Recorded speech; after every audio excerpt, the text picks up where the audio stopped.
For Sunday, January 27th, you've found the Georgia Gang. And topping our agenda today, we are 1 week out from Super Sunday in Atlanta. Can Atlanta City Hall fix those scandals that we've been watching? And shutdown politics is getting close to home here in Atlanta. Some of the stories up for grabs on the Georgia Gang. From the Fox 5 studios, the Georgia Gang starts now. You know it, the Super Bowl 1 week away. The signs on all the expressways around town are marking the events, warning of heavy traffic and so forth. And the city is getting ready. And we have our Lori Geary here this morning to start us off. Dick, hard to believe it's 1 week until the big game. City, state, and federal agencies are working together and say they're ready as Mercedes-Benz Stadium gets one final makeover. This one is really about a 6-week ramp up to the big game. Crews are putting the finishing touches inside Mercedes-Benz Stadium for the big game. After rehearsals, all this painting will be repeated. Friday the rehearsals start, and of course all that traffic on and off, you know, it does a little bit of damage to the paint itself. It doesn't hurt the field, but you know the paint starts to wear a little bit. So then we'll come back in on Saturday before the game and repaint everything out here so everything has a fresh coat of paint on. Outside the stadium and beyond, the Atlanta Police Department, the Department of Homeland Security, along with multiple agencies have been preparing for this massive event for 2 years. My team is ready to every day that's what they say, can we just please have the game? So that's a good sign. The FBI says the shutdown of the federal government will not impact security. All of us take an oath to protect the American people and uphold the Constitution. Nothing's changed as far as we're concerned in our role to support the Super Bowl. So we're still full force ahead, and we're going to continue to uphold that. With no end in sight for the federal government shutdown, Atlanta city officials are concerned about what is dubbed Mass Exodus Monday, when 110,000 travelers are expected to be screened at the world's busiest airport 1 day after the big game. Any federal workers assigned to the Super Bowl have been deemed essential, but won't be paid until the shutdown is over. Meantime, the AJC reports inside the Gold Dome, legislative leaders have told lawmakers essentially to lay off the controversial issues while all of these visitors are in town, issues like RFRA, abortion, and guns. Thank you, Lori. That kind of takes us right away from the Super Bowl and back to politics. But I want to, before we do that, let's stay on the Super Bowl a little bit because, and by the way, Theron Johnson and Alexa Scott are not here today. We are joined by Cathy Ward, our old friend, the former president of the Atlanta City Council and world traveler. Glad you could be here, Cathy. Thanks. The shutdown may be resolved this week. It may not. But we are feeling the pinch. My sympathies are with those unpaid air traffic controllers. And you wonder how long till the rubber band breaks. And I wonder, Phil, I'll ask you this, because you know inside Republican politics pretty well. Is the Super Bowl enough of an impetus to force a compromise of some kind? I hope it is, and I think both sides need to continue to work on a compromise. I'm hearing very disturbing reports of maybe a sick out the Thursday or Friday before the Super Bowl, which would be horrible. I think security is in place. I have to compliment the city of Atlanta, the state, and other area law enforcement authorities. We talked about MARTA last week in terms of transportation, especially getting people out after the Super Bowl. But to your point, Dick, I have to say that there's some people that are trying to find a compromise. An African-American Democrat like David Scott here in Georgia, Johnny Isaacson, a conservative Republican, and of course you've got others in the Georgia delegation that are trying to get Nancy Pelosi, the Democrat House leader, to at least come up with something. Whether you like President Trump or not, he's at least trying to negotiate, and he's come down from some of his first demands, but Pelosi hasn't. So I hope we're going to dodge a bullet. The shutdown could continue, and I just hope the TSA people continue to show up for work. Lori, before we taped, the president said that he would consider a down payment on the wall. I took that as a bit of a compromise. This is a first step that we've seen from President Trump, maybe hinting at some type of compromise that it's close. But you know, we are starting to feel a lot of the impacts here in Georgia. 71,000 Georgians are furloughed right now. And I will say to your point about the TSA, a lot of folks on social media who have been flying are saying, you know, I gave an extra special thanks to these people for showing up for work. And you worry about the Super Bowl, and I know that Washington is sending, I think it's another 200 TSA workers down to deal with the crowds, but perhaps this week we will see a little bit more movement. And I want to, and just staying on the Super Bowl, we're kind of going in and around a little bit, but you mentioned, and I'd made a note that on the Monday after the Super Bowl, 110,000 people leave the airport, Kathy, in one day. Normal traffic at the airport is 27,000 people. Think about that. And suppose the people aren't getting paid at that point a week from Monday. Hey, that's a bad day to have a sick out, but I also think that the people who have clear, who sell the clear, status, probably should do demand pricing at that point, because people will pay anything to get through that line. Well, that's true. I just can't even imagine it.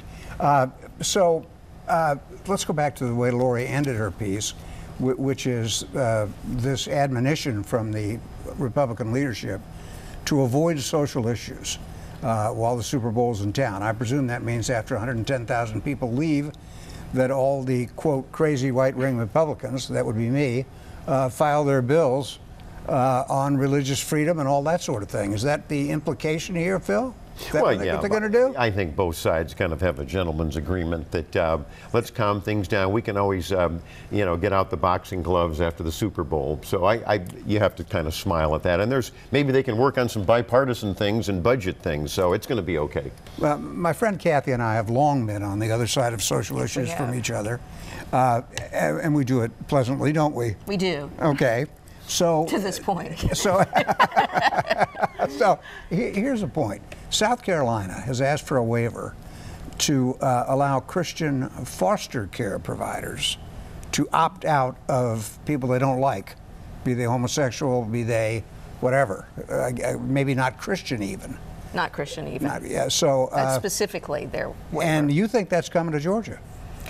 Yeah, absolutely. Well, and let's be really clear what this is. This is a religious-based group that receives both federal and state funding to place children in foster care and for adoption. So they're receiving taxpayer dollars to do this service, but they want to continue to receive the taxpayer dollars and discriminate against same-sex couples as well as non-Christian people.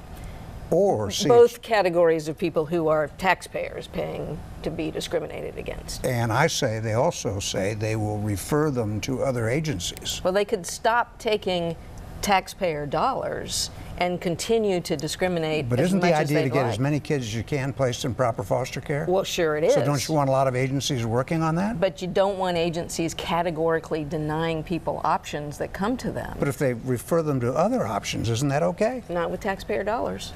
Huh. Not with taxpayer dollars. That's the key thing. So you want them to go against their religious principles? I want them not to take taxpayer dollars. When they're not taking taxpayer dollars, they can discriminate as much as they'd like to. Private agencies can really do what they want. We did see a little inkling of this a couple years ago with that adoption bill.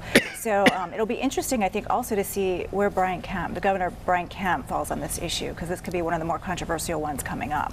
Well, it could, and Georgia has an enormous issue with it, particularly exacerbated by the opioid crisis of kids who are in foster care. Yeah, you're right. We kind of got off schedule here, but I did want to get that out because we're going to put all that to rest if we're right until after the Super Bowl. Right about the time all those people are waiting in line at the airport. Until those 110,000 people leave, and then we'll resume pawing and scratching and well, that's fighting smart on leadership's part, right? You don't want a PR nightmare in the middle of the Super Bowl. We're it's a global stage really for Atlanta. So I think it was really smart on their part to just delay some of those issues. All right, when we come back, we'll turn to a familiar topic, at least to viewers of the Georgia Gang, the ongoing corruption scandal at City Hall and the City Council's attempts to fix it. Frankly, I find some of it laughable, but we'll let you decide. Stay with us.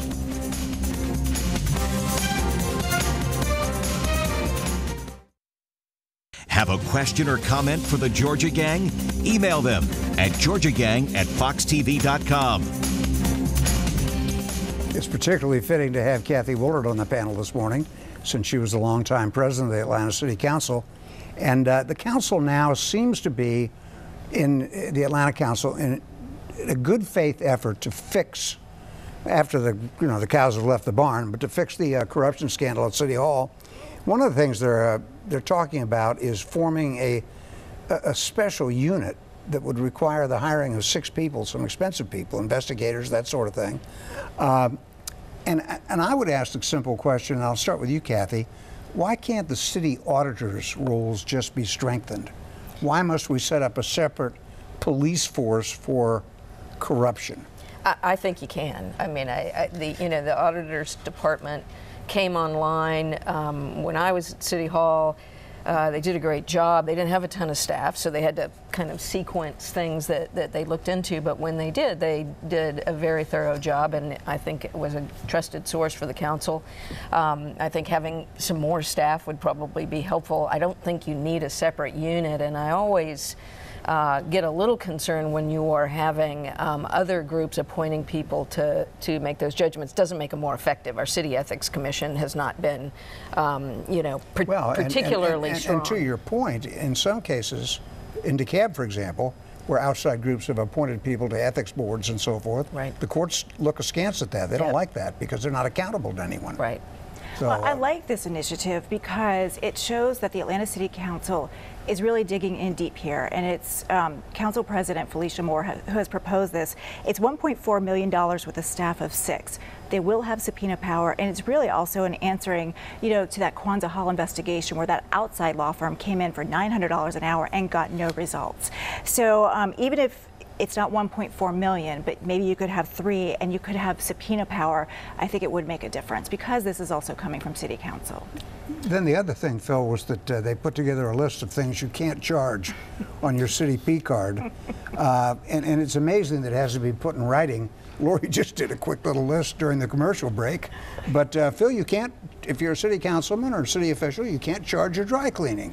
Isn't this a pathetic state of affairs for the Atlanta city government? And basically, we've all been in private business. We know how to get reimbursed for expenses. We know basically the rules. And but going back to the points that Lori and Cathy are making, I think you're both right.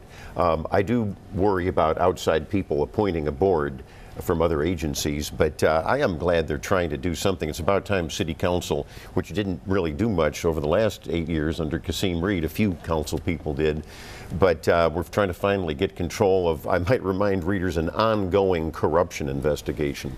Yeah. Well, and on the issue of the P cards, I've often said, you should just do away with them because although they are job security for reporters in this market, right? Because they're always investigating P cards. And there's always abuse. But I mean, it's just common sense. I mean, plane tickets, dry cleaning, as you mentioned, alcohol, tobacco, plane tickets for family members, gift cards. Movies and hotel rooms. Come on. I mean, this is taxpayer money. And I know when we worked, in previous employers, it was on my credit card, and then I had to justify why I needed to get reimbursed. Yeah. And there needs to be limits for the type of airfare and when you use it, and Yes. the cost of hotel rooms and what type that you may use. And, those things have just kind of gone by the wayside in the last administration. But what I would hope is that the council and or the mayor would take a comprehensive look at the gamut of our ethics code. When Shirley and I were in office, Shirley Franklin, the mayor, then brought forward a strong ethics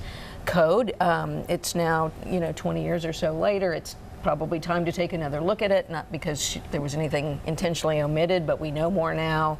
And to be proactive about looking at everything, as opposed to fixing things after the fact. Couldn't you have the strongest ethic code in America, and if you have a bad mayor, it doesn't mean a thing? Well, that's the council's role. Or no compliance. The council's role is when, they should be asking questions about things that they're concerned about, or they should be following up intensively when the press or public bring things to their attention. Oh, that's the role. I would almost like to see, I don't know if the P cards are in that open checkbook .com that the mayor has instituted, but that might be a good idea. Put those charge cards and charge credits, on the open checkbook so all of the taxpayers can see what's being charged. Well, that's right. In a footnote to all of this, the federal prosecutors that are investigating corruption at Atlanta City Hall are looking at all of this credit card abuse, too. Well, and let me add yet another footnote to that. All these charges that Lori just mentioned, when I say charges, I mean all these things like dry cleaning and alcohol and movies late at night in the hotel room. All these are things that were charged to city credit cards by Kasim Reed or by his staff, or especially by his CFO, Jim Beard. And that's why the feds are looking into it. That's right. All right, I wanted to go to Fulton County, but I'm getting waved off. We'll talk about that in a minute. We'll regroup. Stay with us. Join the discussion on the Georgia Gang Facebook page and watch past episodes on the Georgia Gang YouTube channel. Fulton County, the state's largest, always remains a puzzle to me. All of the county is now incorporated except for, I guess, Fulton Industrial Boulevard, and yet the budget goes up. How about that? They have fewer people to serve in terms of delivering services like police and fire and the expensive stuff of city government, and yet this week, Phil, the Fulton County Commission went hog wild. They passed a budget that exceeds estimated revenues. $1.1 billion budget for Georgia's most popular county, and of course this populous, that's right. Thank you. And the county commission, dominated by big spending Democrats, put all this thing in. They thought it was still Christmas time. And basically, I mean, let's just look at kind of a laundry list here. They also put in their budget to use $3.5 million earmarked as a living wage increase for the county's lowest paid workers. Okay, but then they gave a 3% cost of living increase to all the employees. Nobody had discussed it. Nobody had talked about it. It was a last minute thing. They're going to burn up that big millage increase from last year. So, and according to the press accounts, the CFO had to leave the room for an hour and a half to figure out how to get the money to pay for this stuff. And even Rob Pitts, the chairman, said, well, I don't like this, but I'll vote yes, which I don't understand. But kudos to the 3 Republicans who voted no. Well, it's important to know that where they plugged the gap was by taking money that was reserved for replacement and purchase of new voting machines. And I'm concerned about concerned about the choice that's made there. Because we had a lot of problems in Fulton County with voting this last go round. We always have a lot of problems. We always have a lot of problems, and we just can't keep kicking this one down the road. Well, yeah, and also it puts the Democrats in an awkward spot. They cut the money for the voting machines, and you're the other one screaming about alleged voter suppression and voter fraud. And the reason they didn't have enough machines, by the way, was because a federal judge ordered the machines sequestered. That's right. Right? That's right. And both you're right, Cathy. That's a good point. And both Republican and Democrat precincts were hurt by the lack of machines. And you just can't spend money you don't have, and you can't budget for money that you don't have. So I don't know how they're going to get around it. Fulton County Commissioner Bob Ellis called it a stick in the face to taxpayers. Well, again, my point as an advocate of all the new cities, they're serving fewer people. And the budget just continues to grow. I don't get that. Well, let's turn to state news. Last week on this broadcast, Phil broke the story through his publication, Insider Advantage, about a teaching assistant at the University of Georgia who suggested that a lot of white people would have to die before, I hope I'm saying this right, Phil, before equality is obtained for black people? Yes, in fact, he's a teaching assistant, Arami Ase Frimpong. He's an immigrant from Ghana. He's got a Facebook feed that's filled with anti-American and anti-white statements condoning violence, as you're pointing out. And right as we tape, the Board of Regents and the Chancellor Steve Wrigley and their lawyers are talking with Attorney General Chris Carr and their lawyers. The debate is the First Amendment and the right to free speech versus the right of an employer to fire an employee who's bringing discredit to in this case, a public institution, a taxpayer-supported institution. This is outrageous. It should be an easy call to get rid of this radical bigot. Well, in one case, it's a little bit easier for Wrigley and the Board of Regents because this man whose name you will not get me to repeat, because I just can't do it, is not tenured. He's not operating under the general rules of academic freedom. Do you think, Cathy? Well, I haven't had a chance to watch his video, but as I looked at the press reports, the last thing that I saw him say, which was, "This will probably make it hard for me to get a job later in life," I thought was probably a realization on his part that might be profound. But I also, what I don't know, because I haven't seen the context, is if this is within an academic context or or has other. It's both. It's both, and I think that's why I think he should be fired. Well, I think UGA was quick to condemn it. That didn't make it. any sense. I'm sorry, but but if you're calling for violence either in the public arena or the private arena, it's still you're condoning or calling for violence. I don't think anybody should be employed who calls for violence. You said that it was also in the academic. There was an academic point. In the classroom too. Yeah. I mean, you want to call for violence in the classroom? Well, I think UGA was quick to condemn this, but they also have to know there are Republicans in power under the Gold Dome who are going to be watching to see what they do. So, whether they fire him, whether they... This shouldn't be a Democrat or Republican issue. This should be an issue of civility on a campus that's supposed to be promoting tolerance and mutual understanding and diversity. But we've seen these types of issues come up on other college campuses too. It's not just UGA. I think since he's a teaching assistant, has it ever occurred to anybody that maybe the professor in charge of the course should step in and take charge of it? We pay these professors a lot of money to not teach, and we employ teaching assistants. It's probably recommended by that professor. Well, that could be, and thanks to Fox 5's Angelique Proctor, she did an interview with this fellow this past week, and wonder of wonders, he's married to a white woman and has a couple of kids.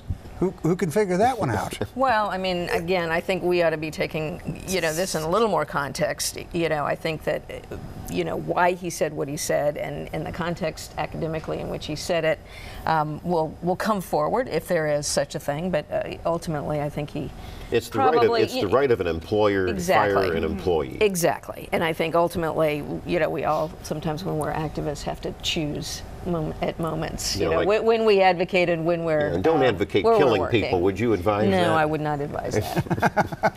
Real quickly, Jeff Duncan, the new lieutenant governor, made a symbolic stop this week, and we're going to have to talk about this very quickly, at a private religious school that uses the Georgia Gold scholarships to pay the tuition of the kids. Cathy, I know you don't like that, but I was amazed at the fuss made over it. He just went to a school and visited and said he likes school choice. And boy, the perpetual campaign is gearing up, and suddenly he's being attacked. Well, again, it's the use of taxpayer dollars to support a particular religious choice. No, they're not taxpayer dollars. They're private contributions. No, they're not. They are tax credits that the state refunds that would have been used for tax, other tax purposes at the time. And so, Georgia has a very specific, I think it's a constitutional amendment that says you can't use taxpayer dollars for religious purposes. Very, very clear. And we do it all the time. The Blaine Amendment was one of the most blatantly anti-Catholic things ever written. Well, but it's been upheld. It's been upheld for now in court, and it's kind of sad because the vast majority of Democrats, Republicans, liberals, conservatives, blacks, whites, whatever, the majority want parental choice. To your point, and we gotta get out. What's wrong with choice? All right, we'll save the state budget for another day after the Super Bowl. When we come back, it's time for Winners and Losers. Time now for the week's winners and losers. And let's hope Atlanta, with the Super Bowl 7 days away, we're the big winners, but we don't know that. Lori, what do you have? Well, last week it was Delta Airlines contributing to the King Center to keep it open during the shutdown. This week it's Coca-Cola for contributing to keep the Center for Civil and Human Rights, but it's free admission. I think it's free admission until the end of February, so that's a big donation, especially for the Super Bowl visitors in town. Also, my winners, TSA agents showing up to work and not getting paid, also the air traffic controllers, and First Lady Marty Kemp, because the governor's mansion is now Georgia grown. So she's helping out those Georgia farmers by serving food that is all Georgia grown. All right, Phil? Well, that's a good one. I agree with Marty Kemp and Georgia grown. That's my winner, too. And I have to say another winner is one of our old colleagues here in the Georgia gang, State Representative Megan Hansen, who left the legislature and now has been named the Executive Director of Georgians for Lawsuit Reform. So that's a pretty big agenda. Good luck to her. My loser is, as I mentioned early in the broadcast, Democrat House Speaker Nancy Pelosi. She took this past Friday off and this weekend off. No negotiations with the president, who is trying to negotiate something for border security and to open back up the government. I think it's irresponsible. I think both sides need to be negotiating. So she's my right. loser. The ball's in her court. He made the last offer. Kathy, what do you have? Well, I think Senator Isaacson is a big winner. Not only did he do the right thing in both of his votes that he cast, during the last round of discussions, but he did the right thing for Georgia, because if you note that the money that got put in there for disaster relief, I bet played a big role in his voting for the Democrats' proposal to try to help the farmers that got devastated with and he mentioned the pecan crop specifically. Yep. And then losers, gosh, I think the Saints and Saints fans were big losers on that call. Maybe I should say that the referee was the loser. I don't know. And I will salute Brett Baer, the Fox anchor. He and his family were on vacation in Montana, and they had a car roll over on a snowy road. And fortunately, everybody was okay, and he was saved. And he kind of wryly said, be sure you use your seatbelts. Brett is a local guy. He went to Marist, which is also where Sean McVay, the coach of the Los Angeles Rams, played football. So we have that Marist connection this week. And then finally, I'm not sure of all the details, but a constituent has been trying to reach Congresswoman Lucy McBath and got a letter back saying, we're not ready to deal with you yet. Please contact Senator Isaacson's office in Atlanta. I've got the letter. It's amazing. See you next week on the Georgia Gang. The opinions expressed in this broadcast are those of the panelists appearing in this program.